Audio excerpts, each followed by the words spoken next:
बहन दोस्तों, gazette notification निकलने के बाद कर्मचारी संघ के दो बड़े नेताओं की प्रतिक्रिया आई है। उन्होंने कहा है हमने यानी भारत के राजपत्र को अच्छे से पढ़ा है, जो कि 8वें वेतन आयोग को लेकर के जो उनकी घोषणा है, और सारा पेज पढ़ने के बाद ऐसा लग रहा है कि सरकार पेंशनर्स की अनदेखी करने का प्लान कर रही है। और उन्होंने कहा है कहीं भी द गजट ऑफ इंडिया में यानी 8वें वेतन आयोग के गजट नोटिफिकेशन में पेंशनर्स का जिक्र नहीं किया है।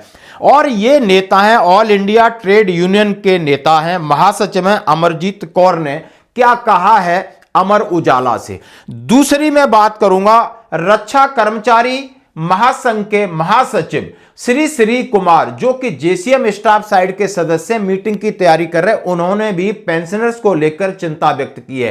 क्या सरकार जो उन्होंने एक फाइनेंशियल बिल बनाया उसका सहारा ले रही है? क्यों पेंशनर का जिक्र नहीं किया है? और उन्होंने बोला है कि जो गजट नोटिफिकेशन निकाला है उसमें ऐसा कहा गया है कि केंद्रीय कर्मचारियों को पेंशनर का तो जिक्र भी नहीं किया है। केंद्रीय कर्मचारियों को कुछ देना नहीं है, देने की बात देने के लिए तो राजपत्र है, और लेकिन इसमें सारी चीजें इंस्ट्रक्शन और हिदायतें दी हैं कि आपने ऐसा नहीं करना है, आपके पास इतना पैसा नहीं है। यानी सरकार ने उनको पहले से ही बांध दिया, उनके हाथ पैर बांध दिए। क्या ये फॉर्मेलिटी है? तो कर्मचारी काफी नाराज हैं और माननीय प्रधानमंत्री जी से संशोधन की बात कर रहे हैं। तो दोनों खबरें कवर करूंगा, इससे आपको लगेगा कि ये जो गजट नोटिफिकेशन है इसका इन्होंने एनालिसिस कैसे किया, क्योंकि इन लोगों ने अब आयोग के साथ मीटिंग करनी है। मीटिंग से पहले ये भड़क गए। 8th पे कमीशन क्या, यानी सवाल पूछा है 8वें वेतन आयोग के दायरे से बाहर होंगे 69 लाख पेंशनर्स, गिरेगा कर्मचारियों का मनोबल। भारत सरकार ने 3 नवंबर को 8वें वेतन आयोग को लेकर जिस तरीके से उन्होंने अपना गजट नोटिफिकेशन निकाला, तो all India Akhil Bharatiya trade union Congress की महासचिव अमरजीत कौर ने कहा है कि सरकार द्वारा 8वें केंद्रीय आयोग का टर्म्स ऑफ रेफरेंस को देखने से पता चलता है कि मौजूदा सरकार कामकाजी वर्ग और बुजुर्ग पेंशन के प्रति उदासीनता को दर्शाती है। सीधा सीधा लिखा है।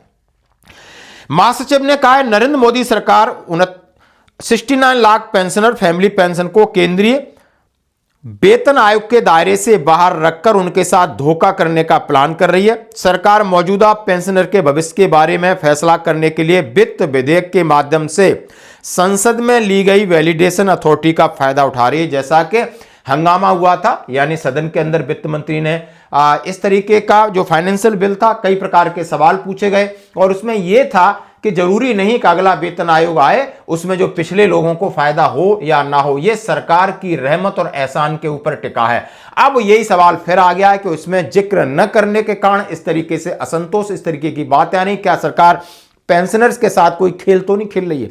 और उन्होंने कहा जो टर्म्स ऑफ रेफरेंस दिया उसके बारे में कहा है कि 8वां केंद्रीय वेतन आयोग कर्मचारियों के लिए जरूरत के हिसाब से एक सम्मानजनक जीवन जीने के लिए होता है। टर्म्स ऑफ रेफरेंस सीधे अप्रत्यक्ष रूप से 8th पे सीपीसी को याद दिलाता है कि उन्होंने केंद्रीय कर्मचारियों को दिए जाने वाले वेतन भत्ते की कोई उचित बढ़ोतरी की सिफारिश नहीं की है। पहले से ही सभी मंत्रालय और सबको उन्होंने कह दिया है कि नहीं, यानी आयोग को पहले उन्होंने इंस्ट्रक्ट कर दिया है कि इस तरीके से देखना है।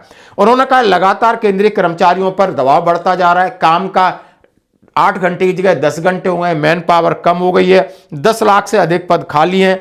और उन्होंने कहा है पुरानी पेंशनर्स का उन्होंने जिक्र नहीं किया है और साथ ही उन्होंने सुझाव दिए हैं कि केंद्र सरकार के कर्मचारियों के लिए पेंशनर्स के लिए उनका लेखा जोखा यानी पेंशनर का जिक्र होना चाहिए और इसके लिए नहीं तो आप एक रिटर्न में आदेश जारी करें।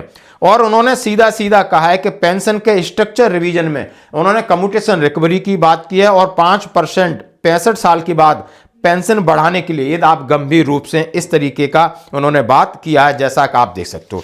उसके बाद दूसरा लेटर आता है कि वित्त मंत्री की 8वें वेतन आयोग की संदर्भ शर्तों में संशोधन की मांग, यानी ये ऑब्जेक्शन था, आप देख सकते हो। उसके बाद अब ये हैं भारतीय रक्षा कर्मचारी महासंघ यानी AIDF के महासचिव कर्मियों की राष्ट्रीय परिषद यानी JCM के सदस्य श्री कुमार ने कहा है कि जानकर बाकी हैरानी होती है कि वेतन आयोग जिससे केंद्र सरकार के कर्मचारियों की वेतन और मौजूदा पेंशन भोगियों की पेंशन में संशोधन करने की सिफारिश की उम्मीद की जाती है। राष्ट्रीय अर्थव्यवस्था राजकोषीय विवेक केंद्रित कार्यवर्त टर्म्स ऑफ रेफरेंस सौंपा है। यानी उन्होंने ऐसा टर्म्स ऑफ रेफरेंस सौंपा है जिसमें पहले ही बोला है कि काम इनके लिए करना है, देखना हमको है।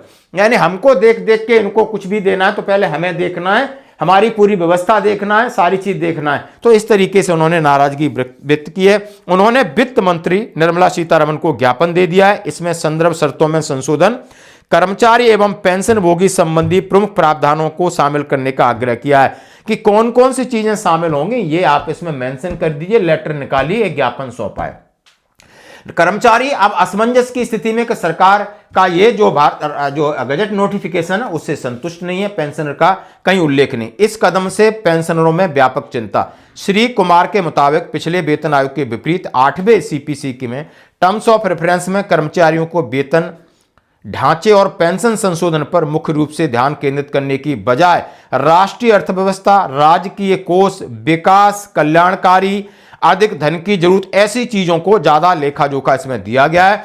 मौजूदा 69 लाख पेंशन भोगियों, पारिवारिक पेंशन भोगियों को 8वें सीपीसी के दायरे से बाहर रखा गया है। इस कदम ने कर्मचारियों और पेंशनरों में व्यापक चिंता व्यक्त की है। उन्होंने कुछ वित्त आयोग जैसा है जो कर्मचारी पेंशन भोगियों को मिलने वाले वैध भत्ते को कम करने और धन बचाने की कोशिश कर रहा है। अभी आप दोस्तों देख सकते हो किस तरीके से, यानी जेसीएम स्टाफ साइड के सदस्य हैं, All India Defence Civilian Defence employ के अध्यक्ष हैं। तो इस तरीके की बातें हो रही हैं कि आप क्या इस तरीके से रख रहे हो और क्यों, स्पष्ट रूप से इन्होंने कह दिया है। तो अब ये एक बहुत बड़ी असमंजस की स्थिति निकल के आ रही है कि आखिर क्या होगा। अब इन्होंने इसके लिए सीधा सीधा वित्त मंत्री जी को चिट्ठी लिखा है, ज्ञापन दिया है, तीखी आलोचना की है कि सरकारी कर्मचारियों तमाम तरीके की जो इस तरीके की उपेक्षा कर रहे हो, जिस तरीके का ड्राफ्ट है इसके ऊपर उन्होंने कहा राजकोषीय अनुशासन के नाम पर अन्याय है, संदर्भ की शर्तों में शामिल हो। ये बातें उन्होंने कहा है सरकारी सेवा में जो भी हमारी टर्म्स ऑफ रेफरेंस की मांग है उसमें ये सारी चीजें शामिल होना चाहिए कि यानी कर्मचारियों को किस तरह फायदा होगा,